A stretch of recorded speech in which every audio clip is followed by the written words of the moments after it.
வணக்கம். நான் உங்கள் அன்பான சயின்டிபிக் வேதிக் அஸ்ட்ராலஜர் அஸ்ட்ரோரஞ்சி பேசுகிறேன். நல்லது நினைப்போம், நல்லதே நடக்கும்.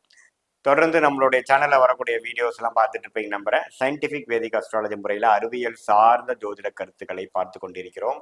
எப்படி நம்மளுடைய ஒளி தத்துவம் நல்ல கர்மாவையும் தீய கர்மாவையும் நம்ம வாழ்க்கையில சாதகமான சம்பவங்களாகவும் சாதகமற்ற சம்பவங்களாகவும் உருவெடுக்கிறதுங்கிறது நம்ம பார்த்து கொண்டிருக்கிறோம்.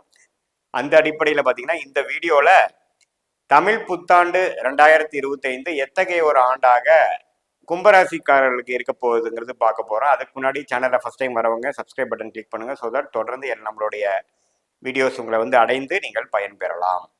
இப்போ பார்த்தீங்கன்னா 2025 ஏப்ரல் 14ஆம் தேதி தமிழ் மாதம் சித்திரை 1ஆம் தேதி பிறக்க போகும் தமிழ் புத்தாண்டு எப்படி கும்பராசிக்கு ஒரு ஆண்டாக இருக்க போது, எத்தகைய ஆண்டாக இருக்க போகுதுன்னு பார்க்கும் பொழுது, ஆண்டு கிரகம் என்று சொல்லப்படுகிற கும்பராசியோட அதிபதியாகிய சனி பார்த்தீங்கன்னா தமிழ் புத்தாண்டுக்கு ஒரு 2-3 வாரத்துக்கு முன்னாடியே பார்த்தீங்கன்னா கும்பராசியிலிருந்து ஜென்மசனியாக கடந்த 2.5 வருடமாக பாடாப்படுத்தின ஒரு சில பிரச்சனைகளும் சில சங்கடங்களையும் கொடுத்துட்டு இருந்த சனி 2ஆம் இடத்துக்கு மாறி ராசியிலிருந்து விலகிறது அற்புதமான விஷயம். ஸோ ஆண்டு பிறக்கும் பொழுதே, தமிழ் புத்தாண்டு பிறக்கும் பொழுதே ஜென்மசனியிலிருந்து பிறக்கும் விலகின ஒரு கும்பராசிக்காரர்களுக்கு ஒரு அருமையான ஒரு தமிழ் புத்தாண்டாக வர்றதுங்கிறதுல எந்த மாற்றமும் இல்லை.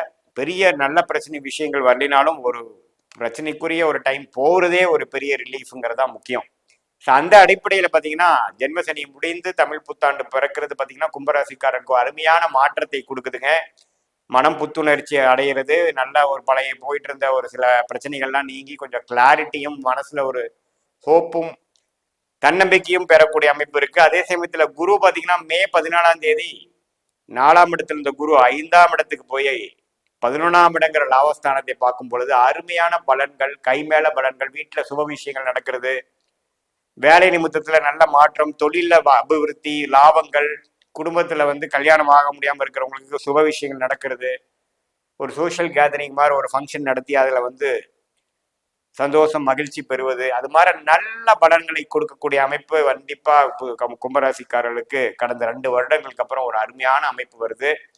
இல்லத்தரசிகளுக்கு பார்த்தீங்கன்னா ஒரு நல்ல ஒரு மகிழ்ச்சி தரமான ஒரு உறவுல ஒரு அன்னோனியம் பெறக்கூடிய அமைப்புகள் குடும்பத்துல இருந்துதான் வருது. அதே சமயத்துல இதுவரை சில பிரச்சனைகளும் வம்பு வழக்குகளை ஃபேஸ் பண்ணி கொண்டிருந்த கும்பராசிக்காரர்களுக்கு படிப்படியாக பிரச்சனை விட்டு நீங்கி வாழ்க்கையில குரோத் ரிலேட்டடான உருப்படியான ப்ரொடக்டிவான விஷயத்துல மைண்டு செலுத்துற மாதிரியும், வம்பு வழக்குகள்ல இருந்து இனிமேல் நம்ம அதை பத்தி யோசிக்க வேண்டியது இல்லைங்கிற மாதிரி அந்த படலம் முடிந்து விட்டதுங்கிற மாதிரி ஒரு விஷயத்தை கொடுக்கக்கூடிய அமைப்பு இந்த தமிழ் புத்தாண்டு பிறக்கிறதே கும்பராசிக்காரர்களுக்கு கொடுக்குதுங்க.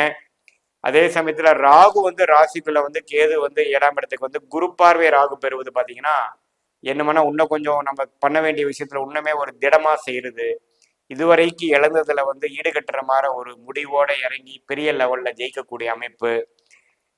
உத்தியோகத்தர்கள் பார்த்தீங்கன்னா நல்லாவே கொஞ்சம் வெளிநாடு சம்மந்தப்பட்டவர் அந்நியர் மூலமா சில பெனிஃபிட்ஸ் அடைகிறது, ஃபாரின் டிராவல் கொடுக்கறது. அதே சமயத்துல சில பங்குதாரர்கள், ஒரு புது அசோசியேஷன், கிளையண்ட், கான்ட்ராக்ட்லாம் கொஞ்சம் கிடைக்கிறது. அது நம்ம அவுட் சைட் சர்க்கிள் இருந்து புதுசா ஒரு வெளி மாநிலம் வெளிநாடு மூலமாக கிடைக்கிறது. இம்போர்ட் எக்ஸ்போர்ட் லைன்ல இருக்கிறவங்களுக்கு நல்ல கான்ட்ராக்ட்ஸ், நல்ல ஒரு கான்டாக்ட்ஸ் கிடைச்சி புதுசா ஒரு கன்சைன்மெண்ட் அனுப்புறது. அது மாதிரி பல நல்ல விஷயங்கள் நிறைந்ததாக இந்த தமிழ் புத்தாண்டு கும்பராசிக்காரர்களுக்கு பிறக்குதுங்கிறதா உண்மை.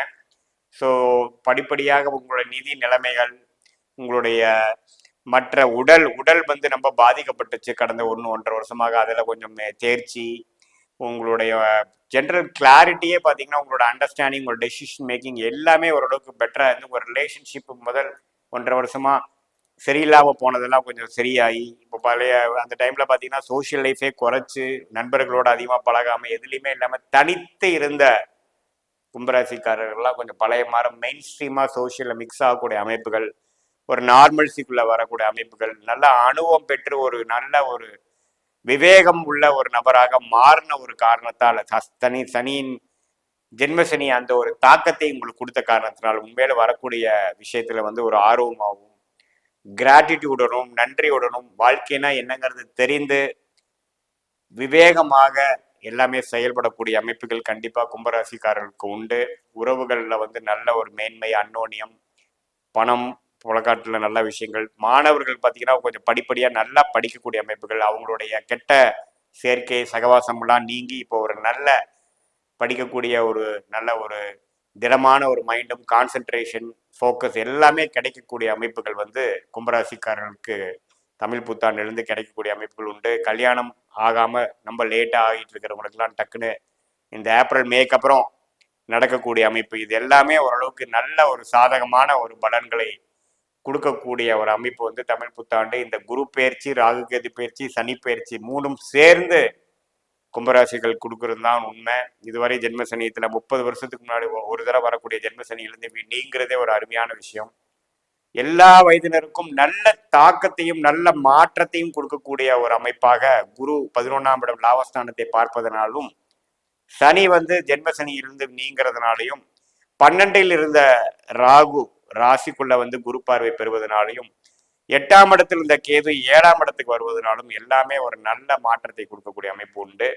இது பொதுவான பலன்களே தவிர, உங்களுடைய ஜென்ம ஜாதகத்தில் நீங்க எந்த லக்னத்துல பிறந்தீங்க, இப்ப என்ன தசாபுத்திகள் போய் கொண்டிருக்கிறது, அந்த தசநாதனும் புக்திநாதனும் உங்க லக்னத்துக்கு எத்தகைய ஒரு ஆதிபத்தியம் உள்ளவர், இப்ப நம்ம சொன்ன கோச்சாரம் வந்து எப்படி இருக்கு செயல்படுகிறது, உங்களுடைய தசநாதனும் புக்திநாதனும் இப்போ கோச்சாரத்துல வந்து எப்படி போயிட்டு இருக்காங்கலாம் சேர்த்து பார்க்கும் பொழுது உங்களுக்கு அடுத்த 6 மாசம் 1 வருஷம் எப்படி இருக்க போகுது, அடுத்த ஒரு 2-3 வருஷங்கள் உங்களுடைய வாழ்க்கை சம்பவங்கள் எப்படி எடுக்க போகிறது, எது மாதிரி டைரக்ஷன் உங்க வாழ்க்கை போகுது என்கிறதெல்லாம் துல்லியமாக பார்த்து அது மூலமாக உங்களுடைய லைஃப் பொட்டன்ஷியலை மேக்சிமைஸ் பண்ணி தக்க நேரத்தில் தக்க முடிவுகளை எடுத்து அது மூலமாக சயின்டிபிக் வேதிக் அஸ்ட்ராலஜி மூலமாக பலன் அணிவிக்க முடியுங்கிறத நீங்க தெரிஞ்சுக்கணும். இது பொதுவான பலன்களே.